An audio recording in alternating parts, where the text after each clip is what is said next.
Hi there. Well, this is the first for me. I thought a face-to-face with you would give us some form of a social distance contact, and hopefully provide some reassurance in terms of what we've all been experiencing to date. The love in the times of Corona.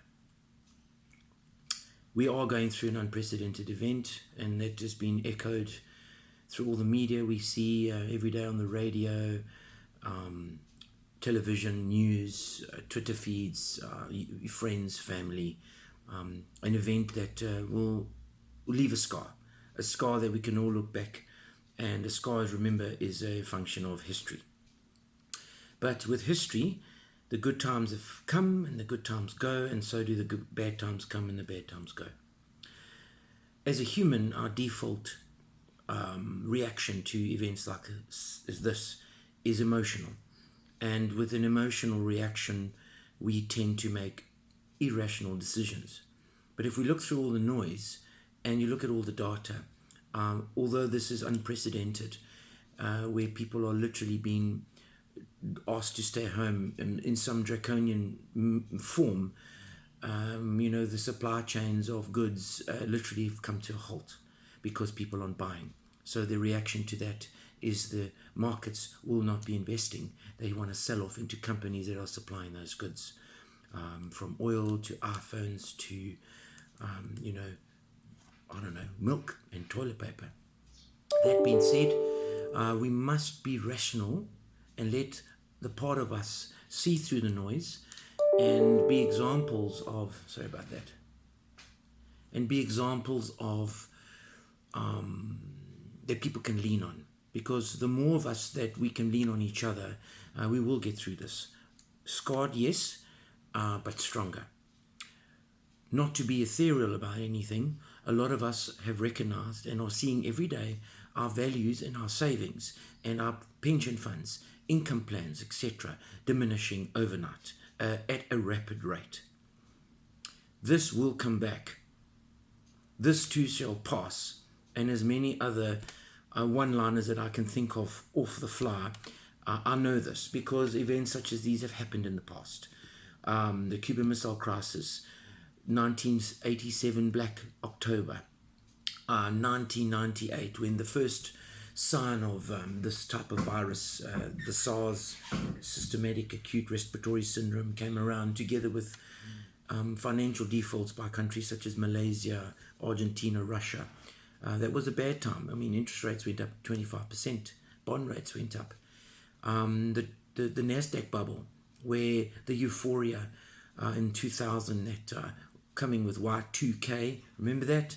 And the great ideas that these tech companies had, and everyone started pumping stupid amount of money into the markets, and eventually it had to correct because reason prevailed, and everyone said, let's get out of this until it starts to bed itself down. 2001, 9/11, who can forget that? The following year, and we go to 2007, 2008, the global financial crisis, on the back of exorbitant loan lending and people not just paying back. And now, after 11 years of a bull market run, after a decade of governments shoring up their countries with low interest rates and easy finance, eventually things have to revert back to the mean. We just needed a catalyst. There are multitudes of conspiracy theories on this origin of corona, COVID-19, which is the diseased, infected form of this virus. I forget what it's called, but it will pass. You are seeing instances in Japan, China, that the infection rate is dropping. This wave to the west is happening. It is now coming south of the hemispheres. And we all have to deal with it. Some countries are more orderly than others. Some are more have better infrastructure and financing. South Africa certainly will be a leading example for the continent. But these are new times. And with new times comes new history that we will lean on one day. What grandchildren will certainly lean on one day to tell the same story as we are saying today for the history of the Spanish flu in the early 1900s, or the Great Black Plague in the 1300s, I recall. But markets react irrationally sometimes. We cannot complement that by saying that we want to cash out. By cashing out of portfolios and going into the safe haven of a 5% return in cash, when the markets do turn, it will be days that the recovery will happen and you are not vested. Then what? So that 5% is not necessarily the safe 5%. I implore you and your colleagues and family and friends to follow all the rules in this time that we are going through, and perhaps, and I have the conviction, without doubt, this will pass. We will have more ups and more downs in the markets, but it is very apparent that it can't get any lower, because we're starting to see the bottom in some measure. That how far low must the share price go? We got to stockpile, because the demand will come again, where we live our lives maybe differently. The thought of not hugging as often as we used to, we are humans, because of the scar that we will carry with us, that we will pass something, is going to be an anthropological experiment that we all are going to have to live with. But I do stress, folks, that this will pass. Please ignore the emotional impact of watching your values drop. They will come back. We mustn't realize these losses.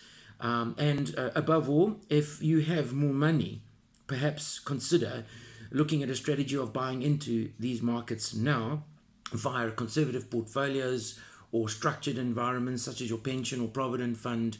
But there are opportunities that are there, without doubt. That being said, I hope that this message came across like I intended to, a one-on-one, and perhaps we'll hopefully be seeing you soon once these measures of social distancing and lockdown passes, and we have an idea of how to deal with this new age that we are in. But I am available at a phone call, a WhatsApp. I will phone you back. Be well, be safe, and this is pretty exciting, extraordinary. Thank you.